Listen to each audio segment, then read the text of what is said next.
Welcome to రావు గారి ఇల్లు. ఈరోజు జీడిపప్పు బఠానీ కర్రీ ఎలా చేయాలో చూద్దామండి. ఈ కూర అన్నం రోటీలోకి చాలా రుచిగా ఉంటుందండి. పలావ్ బగారా అన్నంలో కూడా బాగుంటుందండి. రండి ప్రాసెస్లోకి వెళ్ళిపోదాం. ముందుగా టీ గ్లాసుడు ఎండు బఠానీలను దాదాపు 7 గంటల పాటు నానబెట్టి కుక్కర్లో ఉడికించి తీసుకున్నాను. కొద్దిగా ఉప్పు వేసి 2 విజిల్స్ వచ్చే వరకు ఉడికించానండి. కర్రీలోకి ఒక మీడియం సైజ్ టమాటా, 3 పచ్చిమిర్చి, ఒక చిన్న ఉల్లిపాయని ముక్కలుగా కట్ చేసుకోవాలి. 1/2 టీ స్పూన్ అల్లం వెల్లుల్లి పేస్ట్ కూడా తీసుకోవాలి. మిగతావన్నీ ఎంతెంత వేయాలో కర్రీ చేస్తూ చెప్తానండి. 2 టేబుల్ స్పూన్ల నూనె వేడి చేసి ఉల్లిపాయ పచ్చిమిర్చిని 2-3 నిమిషాలు వేయించాలి. ఇలా వేగాక అల్లం వెల్లుల్లి ముద్ద వేసి పచ్చివాసన పోయే వరకు ఫ్రై చేయాలి.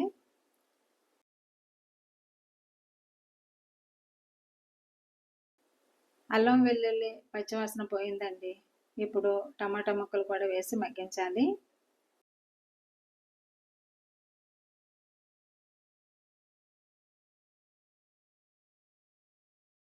రుచికి సరిపడా ఉప్పు, కొద్దిగా పసుపు కూడా కలిపి టమాటా ముక్కలు మగ్గించుకోవాలి. మంట మీడియంలో ఉంచండి.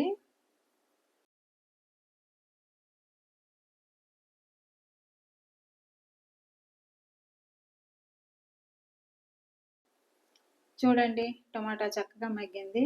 ఇప్పుడు 1 టీ స్పూన్ కారం, 1/2 teaspoon garam masala, 1/2 teaspoon ధనియాల పొడి వేసి బాగా కలపాలి.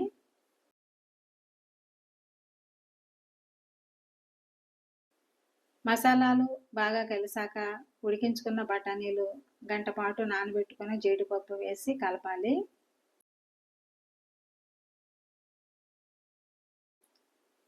నేను జీడిపప్పు ఒక గుప్పెడు తీసుకున్నానండి.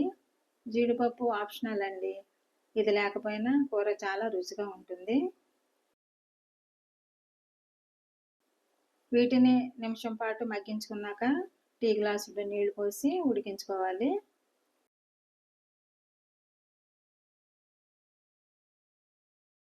రెండు 3 నిమిషాలు ఉడికించుకుంటే సరిపోతుందండి. మరి నూనె తేలే వరకు ఉడికించక్కర్లేదు. కర్రీ మరింత రుచిగా ఉండేందుకు గ్రేవీ రెడీ చేద్దామండి. దీనికోసం 4-5 జీడిపప్పు పలుకులు, టేబుల్ స్పూన్ పెరుగు మిక్సీ పట్టుకోవాలి.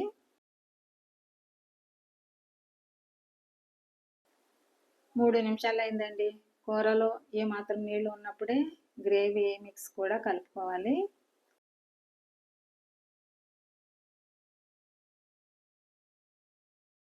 కాస్త కొత్తిమీర కూడా చల్లితే కర్రీ చాలా రుచిగా ఉంటుందండి. కూర దగ్గర పడే వరకు ఉడికించుకుంటే సరిపోతుందండి. చూసారా, కూర దగ్గర పడింది, నూనె కూడా తేలుతోంది. ఇంతేనండి, కాజు బఠానీ కర్రీ రెడీ అయిపోయినట్టే. దీన్ని ఇలా వేడివేడిగా అన్నంతో కానీ రోటీలతో కానీ వడ్డించేయచ్చు. ఈ కూర పలావ్ బగారా అన్నంలోకి కూడా చాలా రుచిగా ఉంటుందండి. లంచ్ బాక్స్లోకి మంచి మసాలా వెరైటీ అండి ఇది. మీరు కూడా ఈ టేస్టీ రెసిపీ ట్రై చేయండి. ఎలా వచ్చిందో కామెంట్ చేయండి. ఈ రెసిపీ మీకు నచ్చితే లైక్ చేయండి, షేర్ చేయండి, సబ్స్క్రైబ్ చేసుకోండి. Thank you for watching my channel.